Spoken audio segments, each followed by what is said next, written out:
Thank you so much. I know it's a really early hour of the morning for you, and yeah, thanks for waiting. We were running a few minutes late, and I had to get you to make way.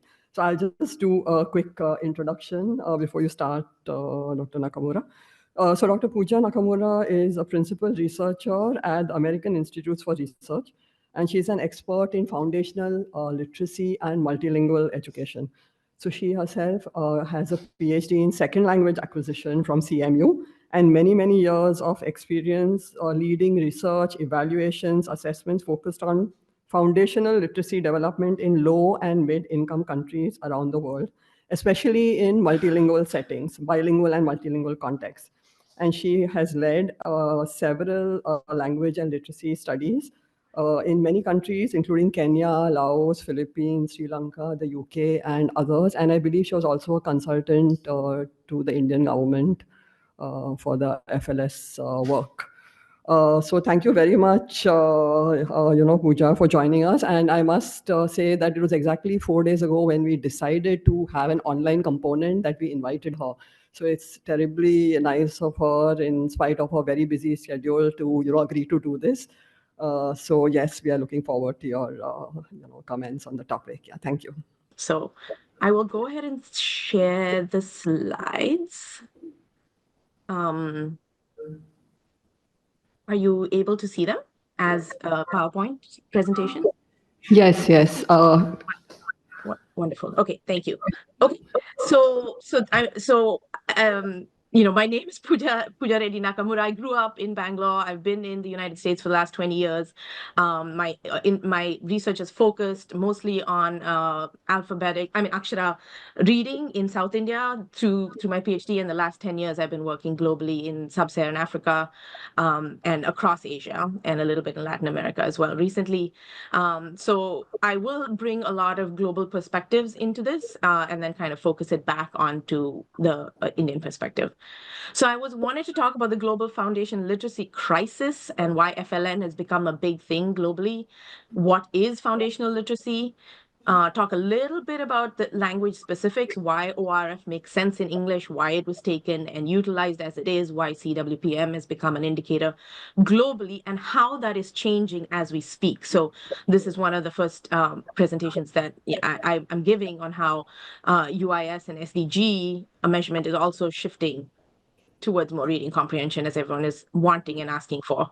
What does it mean to measure in the right language to start with, or teach in the right language to start with? I heard people talk about this. What is the mother tongue? And then what is the other tongue? It's not as though we're going to stop at one language and not have any other language acquisition. So how does that transfer happen? And then what's the role of technology to support all of this, and AI and everything else as we're moving? Because there is so much potential. Are we putting it in the right places?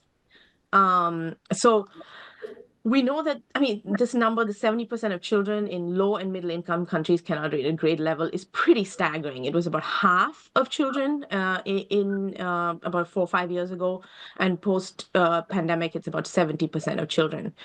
Now, I'm going to drive into language so much because ORF kind of takes that out of perspective sometimes, because it is based on monolingual models of reading, where that assumption is blown out of the water in most of low and middle income countries and across India. So language is at the heart of learning to read. So we have to make that clear that that's an assumption. Yet multilingualism is widespread and manifests itself in many different ways. One child can have 2 or 3 languages, community can have 2 or 3 languages, some degree of bilingualism, how much, it's manifested in different ways. So we also know that now the number is about 40% of students in low and middle income countries are being taught in languages they don't understand. So straight off the bat, you're not going to get any foundational learning, foundational literacy or numeracy without teaching them in the right language, even if you have some kind of fluent reading scores. Now, politically, we politically and cognitively, we know that mother tongue education has significant benefits. I'll talk about what mother tongue as a definition is familiar language here. But we also know that there's a significant link between socioeconomic mobility, and there's a high demand for introduction of a second language soon. So across the country, across the world, there's this timing of when to introduce a second language and when to measure skills and when to teach in a new language for foundational literacy success. Now, in India, we all know it's a highly multilingual country. I'm not going to give numbers on that. We know that large percentages of children are simply not reading at grade level. The data is clear from multiple different ways. Do you want to take a grade 2 kid who can't read at pre-K level? You want to take a 15-year-old who can't read at grade 2 level? It's across the board unable to read. Now, there's been significant progress in quality mother tongue-based education, but there's still continued pressure for English, early and constantly oscillating policies. We all know that there's a high priority on achieving foundational literacy and numeracy. We all know that mother tongue is being pushed. However, we don't know what that mother tongue is. We all know that ORF, correct words per minute, is a benchmark now. It was measured in the FLS. It was measured. It will be utilized in many different ways. It's built into the guidance. But while that shift politically might be very slow to try to go towards reading comprehension, we can better understand here what it takes to read with comprehension in this kind of a context. So what does it take to get foundational literacy in a multilingual akshara alphabetic context such as India? So for that, I think we've talked, Shailaja gave the wonderful, the knitting of the needles. I think we've talked about different components of reading. But just to reiterate some of that in different images and different graphics, reading is a foundational literacy. The FL in FLN is reading with comprehension. Now we can go from learning to read to reading to learn, but let's just say we're ending with reading comprehension right now at a primary school level. So that is a complex, multifaceted, right, integrated process, integrated, always interacting with each other, these different facets. But overall, it requires two main skills that are constantly integrated, right? So the decoding or the word recognition skills, which is primarily what we're measuring in an oral reading fluency, even when we have prosody and when we have other things, it's primarily the sounding out process of words. And the other is the oral language comprehension. I've taken the word oral out because we try to be inclusive of non-oral, like with sign language and other language, but the language comprehension component of this, the spoken line, the understanding, the expressive language, which I'm so glad to keep hearing when I was here in the last 30 minutes. So this is just a house. We've seen ropes, we've seen the knitting needles, we've seen triangles, we've seen multiple images of the same idea, which is that you need. So I'm using the house because it kind of puts teachers in a perspective pedagogically, policymakers to kind of think about building a house of literacy in the child's mind, right? So when you build the house, you kind of have to lay the foundations. Without the foundation, the walls are not going to stand.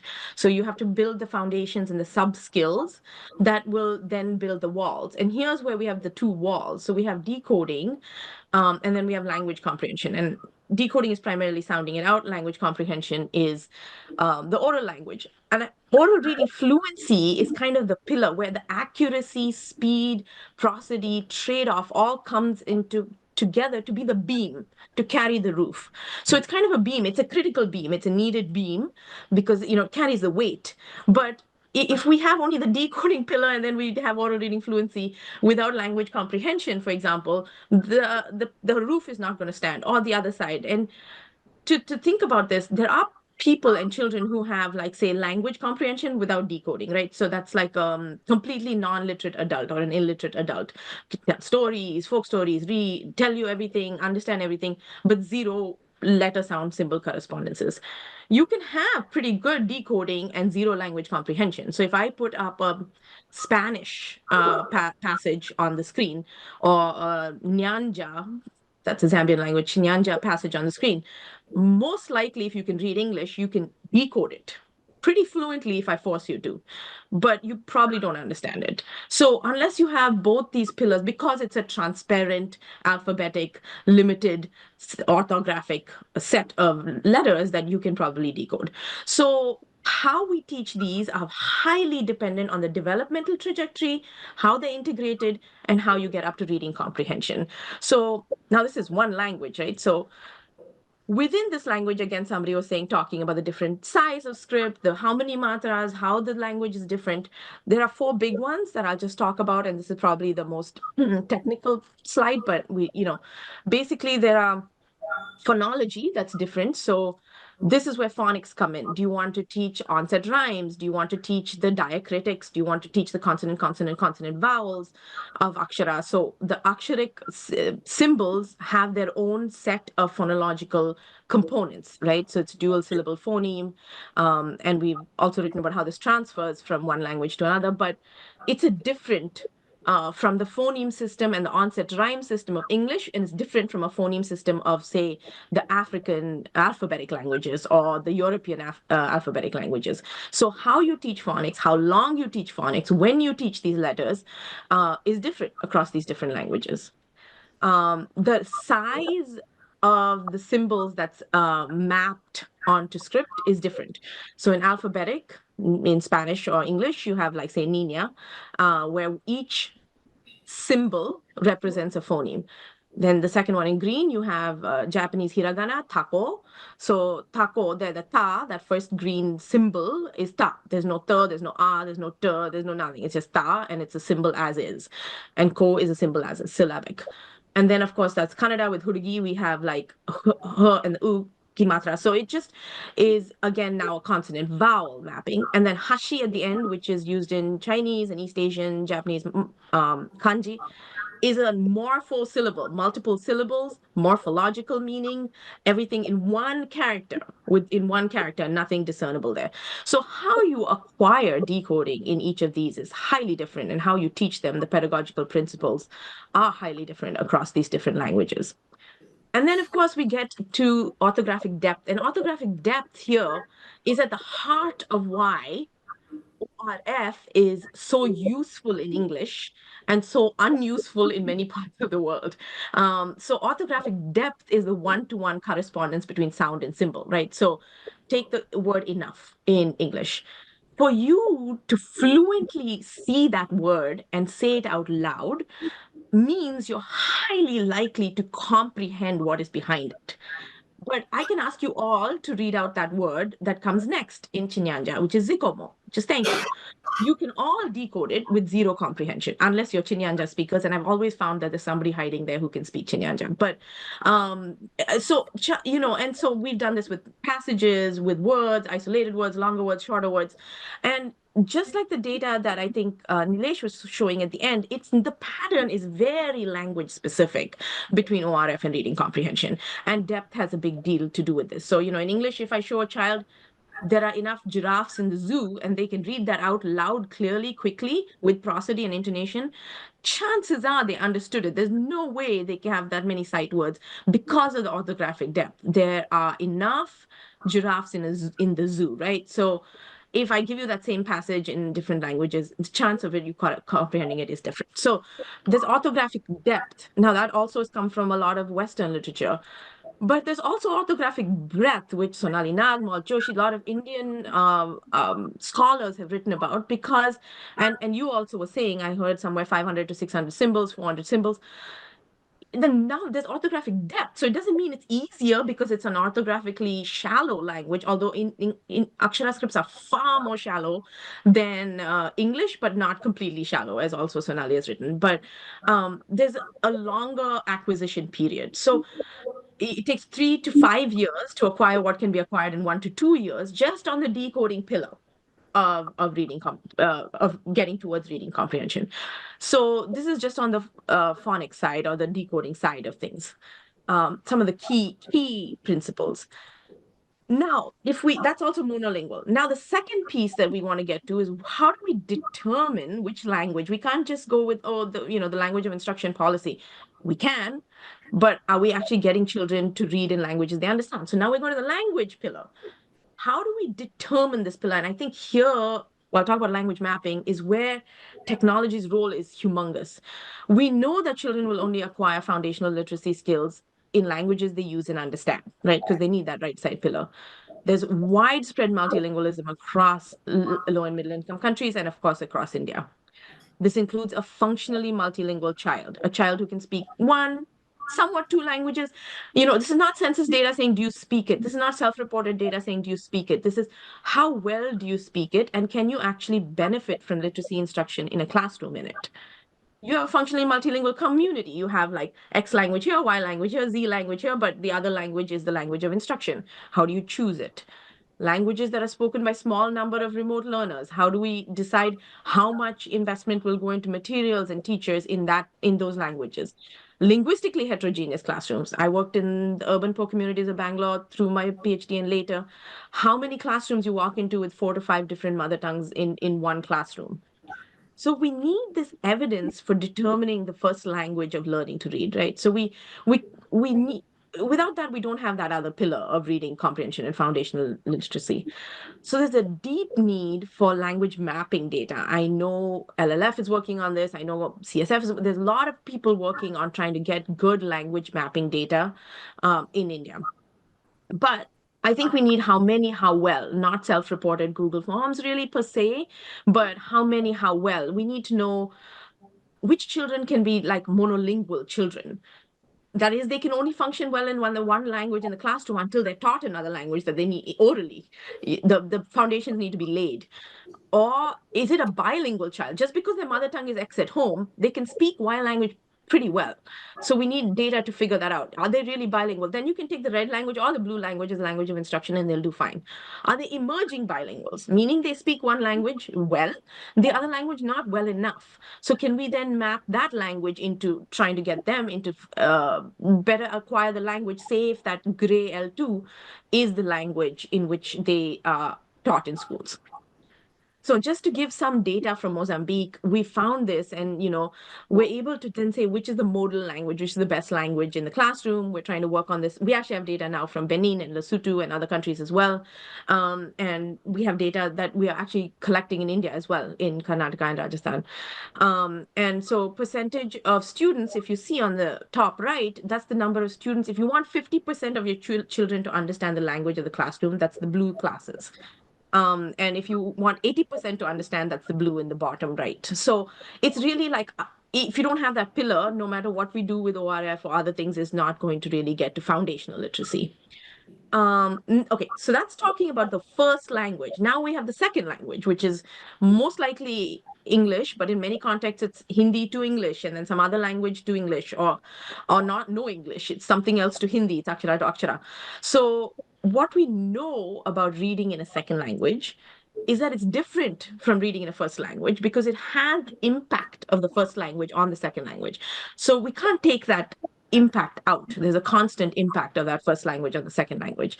And the two of the most significant predictors of second language reading are first language reading and second language oral language. So now we're building two houses within the same child. And I'll kind of show you the image of the two houses in a second. So we actually have data now on how much L1 a child should be able to read to be able to do exponentially better on an L2. So there's a transfer from this L1, right? Whatever that L1 is, once you've determined it from language mapping, and I'm using L1 loosely, I mean mother tongue, familiar language, only evidence-based familiar language to whatever the second language is. And so that for that transfer to occur, there's actually a threshold point, a point at which teachers, apps, policymakers can come into the classroom and say this child is ready for literacy instruction in L2 and they're likely to succeed in English at this point and this point only. So this is actually very exciting. And we did this in India and in Karnataka and Andhra Pradesh. And we found that it wasn't until about standard 4 that about 70 to 80% of children were able to reach this threshold in their mother tongue or the first language, not mother tongue, in the first primary literacy, say Kannada and Karnataka, when they all spoke different mother tongues also. And in standard 5, maybe 85-90% had the threshold in the mother tongue. Why standard 4, standard 5? Many reasons, right? They don't have that. It's not their language. It's the Akshara script is much more complex to acquire. It takes a longer time to get all the Akshara down. So this is, or it's just, low resources and teacher training was not up to par. Whatever it was, policy was not up to par. It wasn't until standard 4 or 5. So we can take this to policymakers and say, well, if you introduce English before this date or this age or this skill, I want to say skill rather than grade, then you're unlikely to succeed in either language. So we've developed a kind of a bilingual model of the house, say, because now the teachers and the curriculum and the pedagogy needs to build two houses in the same mind. And that wall of decoding is the shared wall. So it's like building a townhouse, so you don't come in and rebuild what can be shared. You use the resources, the cognitive resources that can be shared. But then now that language comprehension pillar in the second language, English or whatever it is, needs to be built with more resources and more curricular focus and more pedagogical focus. So if you have a sense of like monolingual reading, script processing, how it works in one language and how it transfers, you're much better at hitting all the different components of biliteracy, multilingual reading, comprehension. So I just want to spend like say 5 minutes on a model that we are building, just to give an example again of the different components and how this language mapping, language transitioning can be built into a pedagogical model. So it's called FLIP, Foundational Learning Improvement Package. It's a comprehensive package for teachers in the classroom to link data on all these different skills across languages and within languages to then structured pedagogy instruction. Where ORF fits in that is one component, but to the entire structured pedagogy instruction. It's based on the science of multilingual reading, and it has a deep focus on language issues.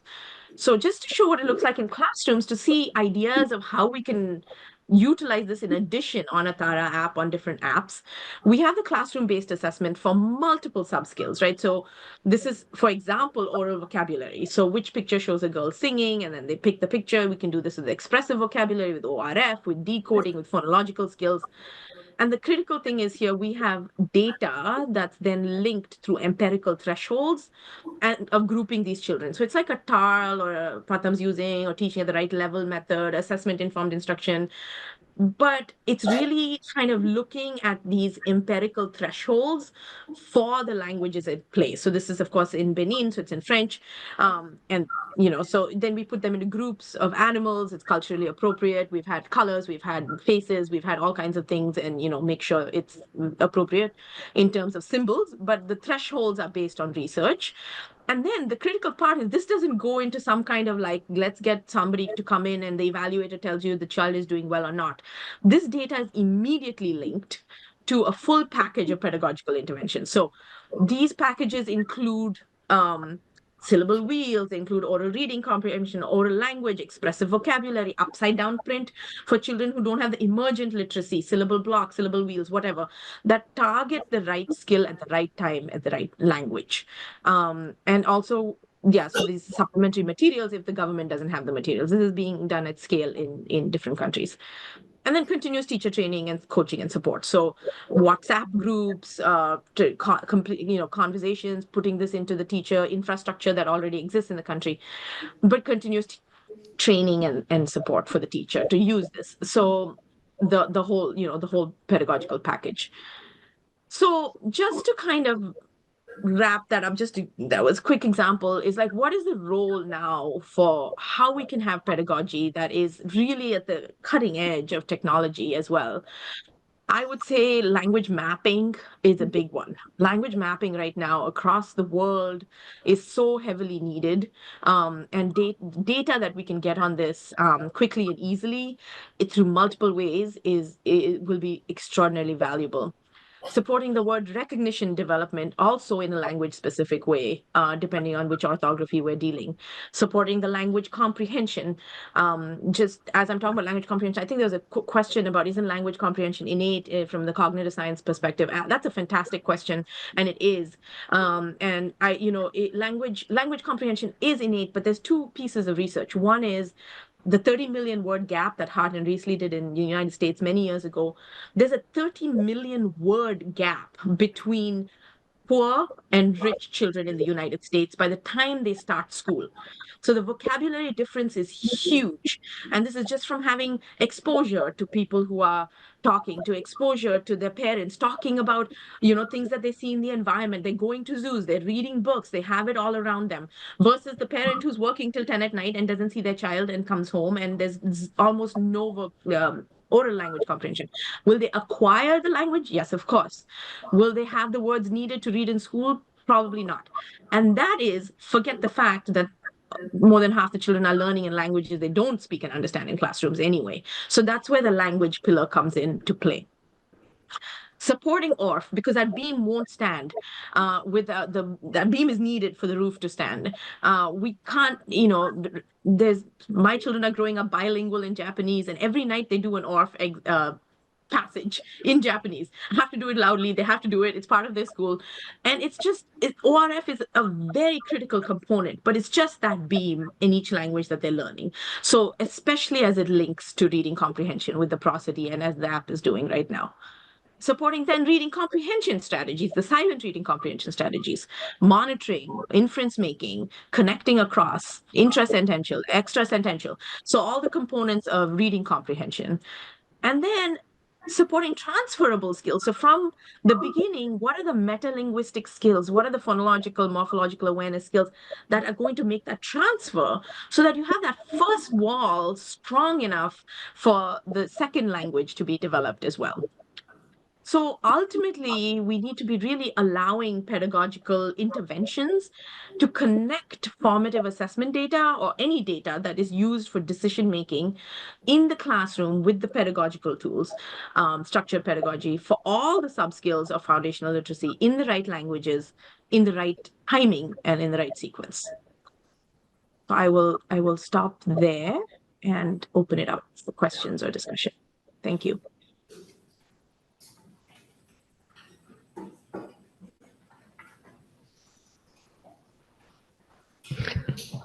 Yeah, thank you very much, Pooja. So, it's open for a couple of questions. I think it was a really loaded talk, and there was so many new aspects, that you brought up that we probably could devote, entire future sessions to.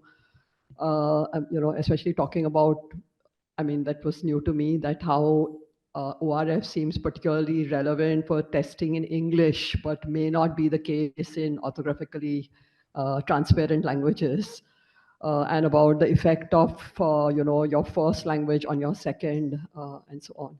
Yeah, so we invite questions from the audience. Any discussion?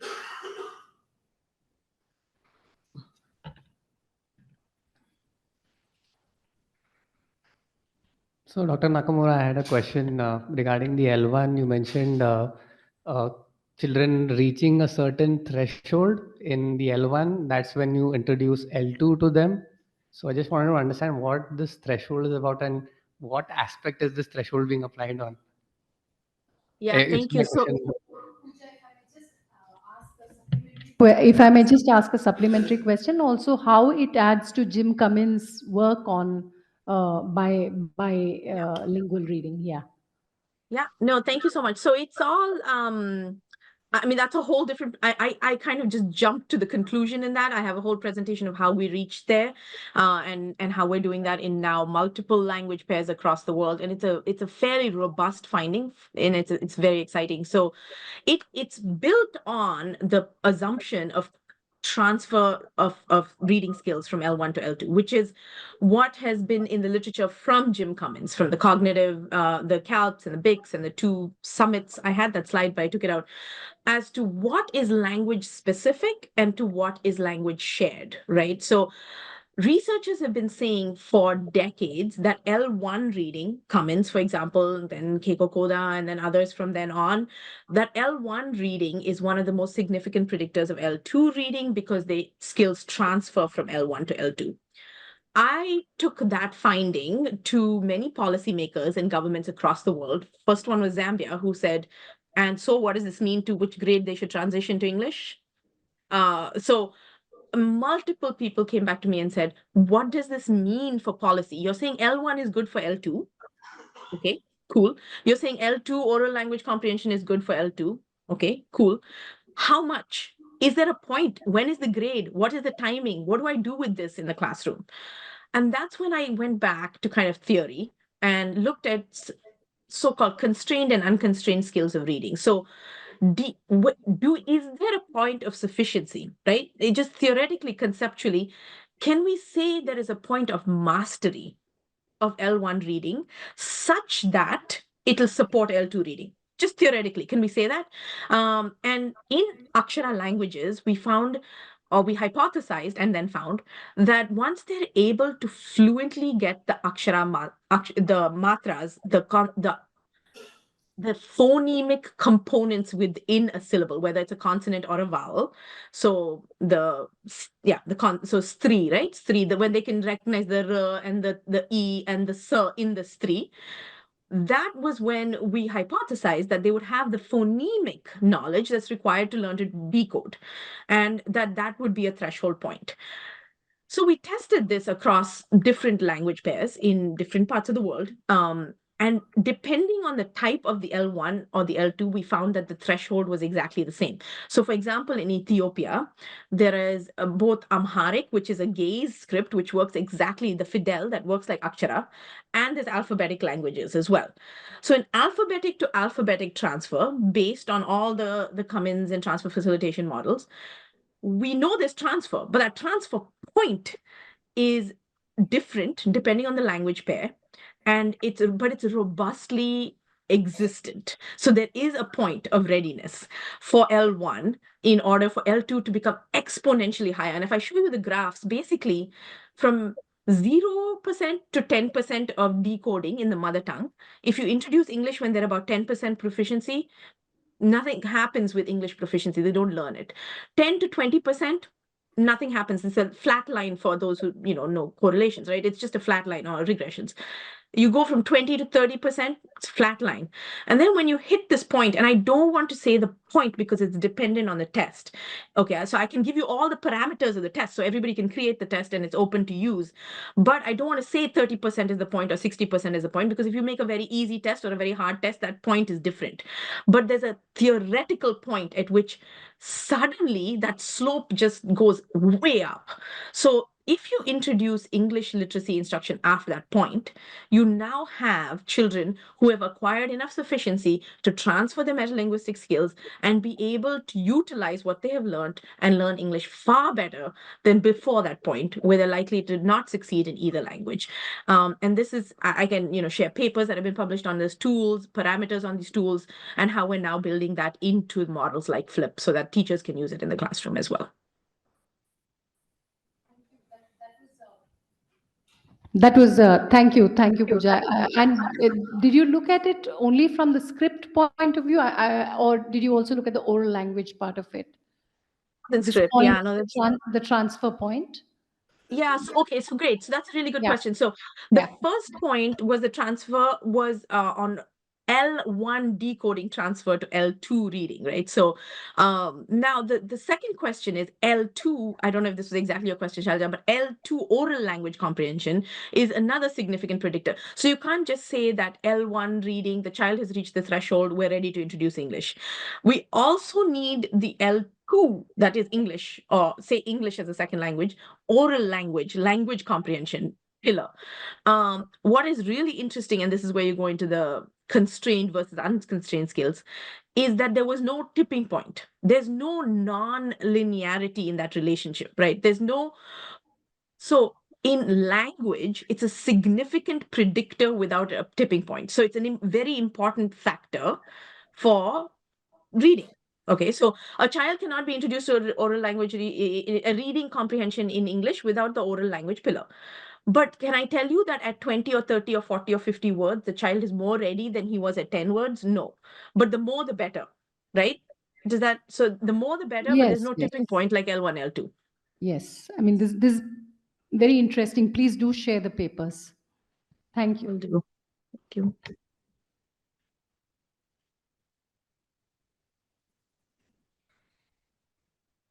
Yeah, any other questions for Dr. Nakamura or any comments?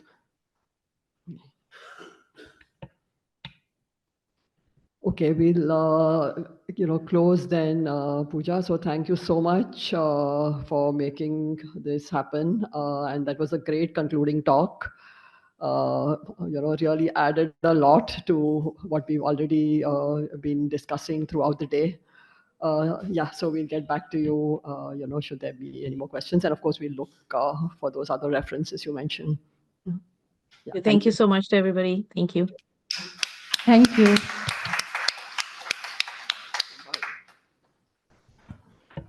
Yeah, well, yeah, it's, we didn't expect the room to be so full even at the end of the day. I remember, I think Professor Narona was remarking yesterday that, it's going to be like half empty by the afternoon. But thank you so much for all of you who stayed. I mean, personally, as organizers, we enjoyed it greatly and really appreciate all the experts that came in. I think one day is just too short, and it was really bad that we had to restrict so many talks to just 10 minutes when we clearly were benefiting in a big way from everything that was said here today. So let's hopefully this will build up some collaborations, and maybe we can organize another workshop of this kind. So, we all come from slightly different disciplines. So I hope it was kind of useful to everyone here, irrespective of their background. So thank you very much once again. Were there any other announcements or anything? Yeah. Beryl, is there anything else? Yeah, I think Oh yeah, I Beryl think the only had, thing is while going out, please return your badges. yeah, And we'll save them up for you for the next workshop. Yeah. data centers for this. Yeah. So yeah, thank you. I just wanted to say that the last workshop I attended dedicated to fluency was organized by this gentleman in 2015. I've not, yeah, it's been 9 years. Oh, I see. Yeah, and thank you so much. Actually, we really need to thank Dr. Shailaja Menon, I think, ever so many times, because she was the one who brought the focus in. We knew we wanted to do something that will ultimately lead us to also talking about intervention, because, the KVS team whom we worked with so long wants to take these next steps. But I think this could have just degenerated into something very general, but I think there are just so many points to take away, and we'll stay in touch for that. And it was really nice to hear that of all the expertise in text selection and all that, which we clearly knew we lacked, but did not know where to go, and how to do comprehension, for example. Yeah, no, it's already a lot more than we do. So, if comprehension can be brought in via, questions being answered, listening comprehension is easy to do. You play something out and you ask people to answer questions on the app. So I'm sure and, uploading text and so on. So thank you for all those great ideas, which personally we appreciate very much. And of course, we'll be, reaching out to everyone here at some time or the other again. Yeah? Thank you.